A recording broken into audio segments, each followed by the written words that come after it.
The Canaan dog, a herding breed that doesn't owe all of its development to mankind. I chose this breed as the last herding breed I'd talk about because they are from a vastly different background than the herding breeds that I have talked about previously. The Canaan is the national dog of Israel, and the breed may have come into existence as far back as 4,000 years ago, though no one is certain. For the Israelites of biblical times, having livestock was incredibly important for their daily lives because they provided food, wool, and leather. Livestock would also be used as ritual sacrifices to please God with the best they had to offer. They trusted the Canaan, or the ancestors of the Canaan, to guard, drive, and herd their precious livestock. It wouldn't last forever. The Romans would eventually destroy Jerusalem, and they dispersed the Israelites across the Middle East and Mediterranean basin, leaving the dogs behind. Instead of dying like most domestic animals left to fend for themselves, the Canaan would live on undomesticated up until the 20th century. In the years leading to the foundation of the State of Israel, there was a need for the patrol dogs to help guard Jewish settlements and a need for dogs for the fledgling Israeli army. An Austrian sinologist named Dr. Rudolfina Menzel suggested they use the semi-wild Canaan dogs living in the Negev desert. Again, sorry for if I'm butchering any of these names. Logically, only the toughest, fittest dogs could survive under such harsh conditions. They began the process of capturing the dogs, taming them, and breeding them in order to redomesticate them into sentries, service dogs, messengers, and landmine detectors. After World War II, Dr. Menzel would continue breeding and raising Canaan dogs to be service dogs for the blind. He would also import 4 Canaan to the United States in 1965.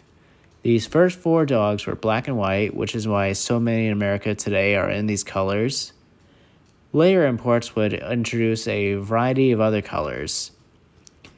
They would become fully recognized by the AKC in 1997. Today they are ranked 187th according to the AKC website.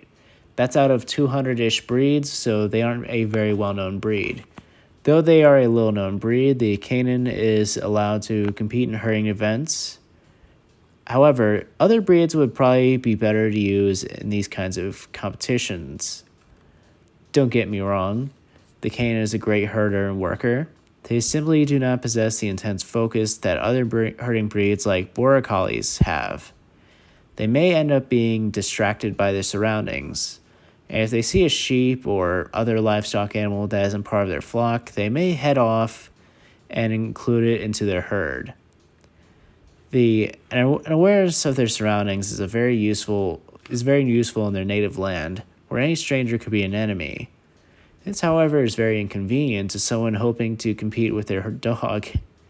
The Canaan is usually meant to herd up to 300 sheep, so the larger the herd, the more attentive the dog will be. Their herding style, from what I understand, involves the dog being close to their stock without making them feel fearful. There is a possibility they may bite to move the sheep, but these behaviors are normally discouraged. Apparently, they growl instead of barking to drive the sheep forward, though I'm uncertain if this is true. A Canaan may do something to occupy time because they don't feel the need to keep an eye on the sheep every second. They may enjoy the scenery or seek attention from their handler. However, if they do notice a sheep is heading off somewhere they don't belong, then they'll go and bring them back without being asked to do so.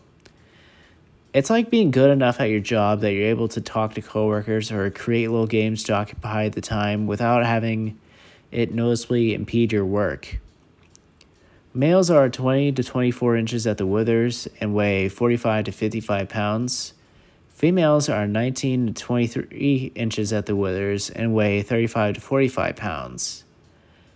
Despite being a herder, the Canaan is a medium energy dog with moderate mental stimulation needs, according to the AKC website. Don't quote me on that. They can be wary of strangers and very vocal. I have also heard they can be same-sex aggressive, which can be inconvenient. They have a smooth double coat that can shed quite a bit if not regularly brushed. The Canaan's coat color can be black, cream, gold, liver, red, tan, and white. This breed is very intelligent. I can't really put a number to it because I doubt they were included when they were testing which breeds were the smartest. They may end up making a monkey out of someone who doesn't know what they're doing or doesn't know how to handle dogs, so experience with dogs wouldn't hurt. While they are intelligent, they are a breed that can take up to 3 years to fully mature.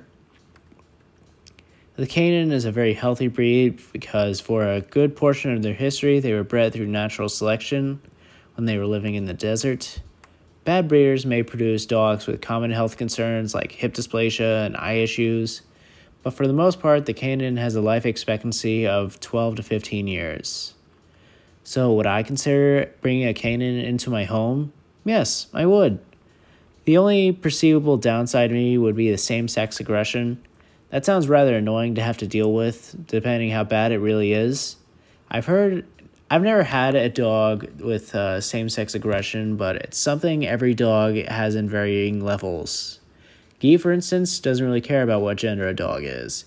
An Akita or a male Dogo Argentino may be hostile, but especially if the other dog has a dominant personality. I can't say I've ever met a Canaan in person. I'd love to meet one. One of my followers that usually leaves nice comments on my posts has one that's close in age to Guy. I frequently see them post cute videos of their dog interacting with their 2 young children. They live in Tokyo, kind of just including that detail so they know I'm talking about them. I'll just tag them to make sure they see this. Follow their Instagram page if you like great content.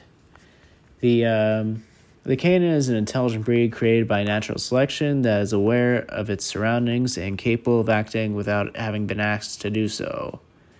They can also make excellent companions when raised and socialized properly. This was the last herring breed I wanted to talk about. For my next 2 videos, I wanted to get back to the roots of why I started this series and talk about 2 controversial topics like the way I used to. I'm going to talk about e-collars and other corrective training tools, and then I'm going to talk about cloning dogs. After that, I was going to do another set of videos like this discussing a different group of breeds. I like doing it this way instead of making a top 10 video or something because I was able to give special attention to each breed that I talked about. I also learned a lot more through the research I did for these videos than I would have had I just done a top 10 video. I'm still deciding what group of breeds. Ideally, I'd want to be able to find out how each breed differs in their working style, like how I did with these herding breeds. I'll probably end up making a poll of what groups I think I could do and let you decide. Let me know if there is any dog-related topic you'd like for me to talk about. Please leave a comment. I love hearing feedback. Tell me your experience with the Canaan dog. Have a great day and stay away from sand. It's coarse and rough and irritating and it gets everywhere.